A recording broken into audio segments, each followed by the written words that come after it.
श्री दुर्गा नवरात्र व्रत पूजन विधि। ब्रह्म मुहूर्त में स्नान कर शुद्ध वस्त्र धारण करें। माँ दुर्गा की प्रतिमा अथवा चित्र तथा यंत्र को ताम्रपत्र पर उत्कीर्ण करवाकर सामने रखें। रोली, कुमकुम, अक्षत, लाल पुष्प, धूप, दीप आदि से पूजन करें तथा यथाशक्ति हलवा, चना या कच्चे दूध और मावे की मिठाई का भोग लगाएं।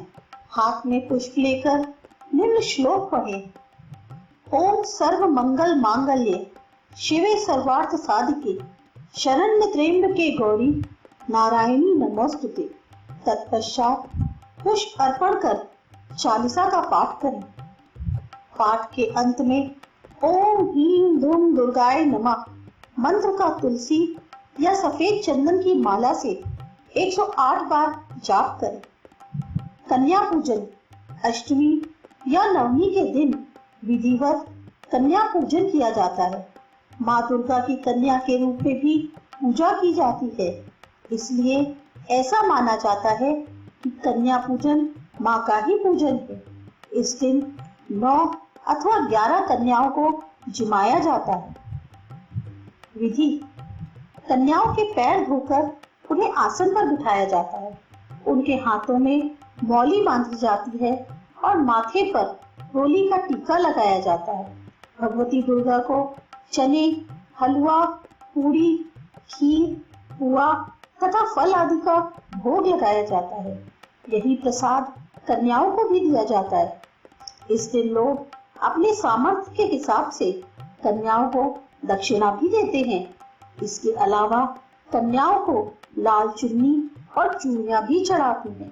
लंगूरा। कन्याओं के साथ एक लंगूर यानी लड़के को भी जिमाते हैं। व्रत कथा। प्राचीन काल में सुरत नाम के एक राजा थे। इनकी उदासीनता का लाभ उठाकर शत्रुओं ने इन पर चढ़ाई कर दी। राजा के विश्वासपात्र मंत्री भी लालचवश शत्रु पक्ष के राजा से मिल गए, जिसका परिणाम यह हुआ कि राजा सुरत को पराजय का मुख देखना पड़ा और वे दुखी तथा निराश होकर तपस्वी वेश में वन में वास करने लगे। उसी वन में उन्हें समाधि नाम का वाणिक मिला, जो अपने स्त्री पुत्रों के दुर्व्यवहार से अपमानित होकर वहां निवास करता था। दोनों में परस्पर परिचय हुआ। समाधि ने बताया कि वह अपनी जिन संतानों के लिए मरता खपता रहा, वे ही अपने ना हुए, लेकिन फिर भी उनके लिए मन में जो मोह है उससे छुटकारा नहीं मिल रहा है। शांति कैसे प्राप्त हो? शांति तो राजा सुरत को भी नहीं थी। उनके मन में अपने वैरियों और विश्वासघातियों को सबक सिखाने की प्रबल इच्छा थी। तदंतर वे महर्षि मेधा के आश्रम में पहुंचे। महामुनि मेधा द्वारा आने का कारण पूछने पर दोनों ने बताया, यद्यपि हम दोनों सज्जनों से अत्यंत अपमानित तथा तिरस्कृत हैं, फिर भी उनके प्रति मोह नहीं छूटता। इसका क्या कारण है? महर्षि मेधा ने उपदेश दिया, मन शक्ति के अधीन होता है। आदि शक्ति भगवती के 2 रूप हैं, विद्या और अविद्या। विद्या ज्ञान स्वरूप है तथा अविद्या अज्ञान स्वरूपा। अविद्या मोह की जननी है, किंतु जो लोग भगवती को संसार का आदि कारण मानकर भक्ति करते हैं, माँ भगवती उनके जीवन मुक्त कर देती है। राजा सुरत ने प्रश्न किया, हे महर्षि, देवी कौन है? उनका जन्म कैसे हुआ? महामुनि बोले, राजन, आप जिस देवी के विषय में प्रश्न कर रहे हैं, वह नित्य स्वरूपा तथा विश्वव्यापिनी है। उनके आविर्भाव के कई प्रकार हैं, जिसे मैं बताता हूँ। एक बार कल्पांत के समय महाप्रलय के अवसर पर जब भगवान विष्णु क्षीर सागर में अनंत शैया पर शयन कर रहे थे, तभी उनके दोनों कर्ण कुहरों से 2 दैत्य मधु तथा कैटभ उत्पन्न हुए। वे भगवान विष्णु की नाभि कमल से उत्पन्न हुए ब्रह्मा जी को मारने दौड़े। उनके इस भयानक रूप को देखकर ब्रह्मा जी ने अनुमान लगा लिया कि भगवान विष्णु के सिवा मेरा कोई रक्षक नहीं है, किंतु विडंबना यह थी कि भगवान सो रहे थे, तब उन्होंने भगवान विष्णु को जगाने हेतु उनके नयनों में निवास करने वाली योग निद्रा का स्तवन किया। परिणामतः तमोगुण अधिष्ठात्री देवी भगवान विष्णु के नेत्र, नासिका, मुख तथा हृदय से निकलकर ब्रह्मा जी के सामने खड़ी हो गई। योग निद्रा के निकलते ही भगवान विष्णु जाग उठे। उन्हें देखकर राक्षस क्रोधित हो उनकी ओर दौड़े और युद्धरत हो गए। भगवान विष्णु तथा उन राक्षसों में 5000 वर्षों तक युद्ध हुआ। अंत में दोनों राक्षसों ने भगवान की वीरता से संतुष्ट होकर वर मांगने को कहा। भगवान बोले, यदि तुम वरदान देना ही चाहते हो तो यही वर दो कि तुम दोनों की मृत्यु मेरे ही हाथों हो। राक्षसों ने चारों ओर देखा तो योग माया के प्रभाव से वहां उन्हें चारों ओर जल ही जल दिखाई दिया। यह देखकर राक्षस बोले, एवं अस्तु, किंतु हम वहां मरना चाहते हैं जहां जल ना हो। कहकर उन राक्षसों ने दानशीलता का परिचय दिया। यह सुनते ही भगवान ने उन्हें अपनी जंघा पर लिटाकर उनका वध कर दिया। महर्षि बोले, अब ब्रह्मा जी की स्तुति से उत्पन्न महामाया देवी की वीरता तथा प्रभाव का वर्णन करता हूँ। ध्यान पूर्वक सुनो। एक बार देवताओं के स्वामी इंद्र तथा दैत्यों के स्वामी महिषासुर में 100 वर्षों तक घोर संग्राम हुआ। इसमें देवराज इंद्र की पराजय हुई। महिषासुर इंद्रलोक का राजा बन बैठा। तब हारे हुए देवगण ब्रह्मा जी के नेतृत्व में भगवान शंकर व विष्णु जी के पास गए तथा बड़े ही कातर भाव से अपनी पराजय और असुरों के अत्याचार की बात बताई। साथ ही अपना राज्य वापस पाने के लिए उनकी कृपा की स्तुति की। देवताओं की इस करुण पुकार और असुरों के अत्याचार की बातें सुनकर विष्णु तथा शंकर जी को बहुत क्रोध आया। भगवान विष्णु के मुख तथा ब्रह्मा, शिव, इंद्र आदि के शरीर से एक ज्योति पुंज निकला, जिससे 10 दिशाएं जलने लगी। अंत में यही तेज एक देवी के रूप में परिवर्तित हो गया। देवी ने सभी देवताओं से आयुध, शक्ति तथा आभूषण प्राप्त कर उच्च स्वर से 28 युग गगनभेदी गर्जना की, जिससे पृथ्वी, पर्वत आदि डोलने लगे। संसार में हलचल मच गई।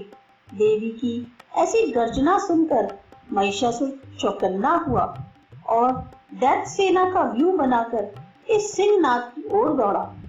देवी की प्रभा से तीनों लोग आलोकित हो रहे थे। महिषासुर ने अपना समस्त बल, छल, छद्म लगा दिया, फिर देवी के सामने उसकी एक ना चली। अंत में वह देवी के हाथों मारा गया। आगे चलकर यही देवी शुंभ तथा निशुंभ नामक असुरों का वध करने के लिए गौरी देवी के शरीर से उत्पन्न हुई। एक समय देवी हिमालय पर विचर रही थी। शुंभ निशुंभ के सेवकों ने उस परम मनोहर रूप धारण करने वाली भगवती को देखकर उनके सम्मुख जाकर कहा, महाराज, दुनिया के सभी रत्न आपके अधिकार में हैं। ऐसे ही एक स्त्री रत्न को हमने हिमालय की पहाड़ियों पर देखा है। आप हिमालय को आलोकित करने वाली दिव्य कांति युक्त इस देवी का वरण कीजिए, जिससे 5 संसार के रत्न हो। उसके अधिकार में देवी रूपी वह रत्न भी होना चाहिए। यह सुनकर दैत्यराज शुंभ ने भगवती के पास विवाह का प्रस्ताव भेजा, जिसे ठुकराकर देवी ने कहा, जो युद्ध में मुझे जीत लेगा मैं उसी का वरण करूंगी। देवी के जवाब से शुंभ कुपित हो गया और उसने सेनापति धूम्रलोचन को उन्हें हठात पकड़ लाने का आदेश दिया। देवी ने अपनी हुंकार से उसे भस्म कर दिया और देवी के वाहन सिंह ने उसके साथ आए अन्य दैत्यों को चीर फाड़ कर मौत के घाट उतार दिया। तत्पश्चात मदान शुभ ने इसी उद्देश्य से चंड और मुंड को भेजा। चंड और मुंड अपने साथ बड़ी विशाल सेना लेकर देवी से युद्ध करने को चले। दैत्यों की सेना देखकर देवी विकराल रूप धारण करके उन पर टूट पड़ी। कुछ ही क्षणों में देवी ने उस असुर सैन्य के दल को रौंद डाला। शब्द से साथ ही देवी ने चंड और मुंड को भी मौत की नींद सुला दिया। जब चंड मुंड संहार का समाचार दैत्यराज शुंभ को मिला तो वह अत्यधिक क्रोधित हो उठा और शेष बची सेना को युद्ध भूमि में चलने का आदेश दिया। शुंभ की सेना को आते देख देवी ने धनुष की प्रत्यंचा से ऐसी टंकार की कि पृथ्वी और आकाश दोनों ही गूंज उठे। दैत्यों के संहार व देवताओं की रक्षा हेतु देवी के शरीर से सभी देवों की शक्तियां अलग अलग रूप से प्रकट हो गई और वे उन्हीं के आयुध धारण करके दैत्यों से युद्ध करने को प्रस्तुत हो गई। देव शक्तियों के आवृत महादेव जी ने चंडिका को आदेश दिया कि मेरी प्रसन्नता के लिए तुम शीघ्र ही इन दैत्यों का संहार करो। यह सुनते ही देवी के शरीर से बड़े ही भयानक और उग्र चंडिका शक्ति उत्पन्न हुई जिसे कोई न जीत सके। उस देवी ने असुरों को संदेश भिजवाया कि यदि जीवित रहना चाहते हो तो पाताल लोक में लौट जाओ, देवताओं को उनका राज्य वापस कर दो। मगर दैत्य भला यह बात कहाँ मानने वाले थे। वे तो अपनी शक्ति के मद में चूर थे। उन्होंने देवी की बात सुनी अनसुनी कर दी और युद्ध को तत्पर हो उठे। देखते ही देखते पुनः युद्ध छिड़ गया, किंतु देवी के समक्ष वे असुर कब तक रुक सकते थे। कुछ ही क्षणों में देवी ने उनके अस्त्र शस्त्रों को काट डाला। जब बहुत से दैत्य काल के काल में समा गए तो महादैत्य रक्त बीज आगे बढ़ा और गदा लेकर इंद्र शक्ति से युद्ध करने लगा। देवी के प्रहारों से उस दैत्य के शरीर से जहां जहां भी रक्त गिरता वहां एक नया रक्त बीज पैदा हो जाता था। यह देखकर देवताओं में खलबली मच गई। वे भयभीत हो उठे।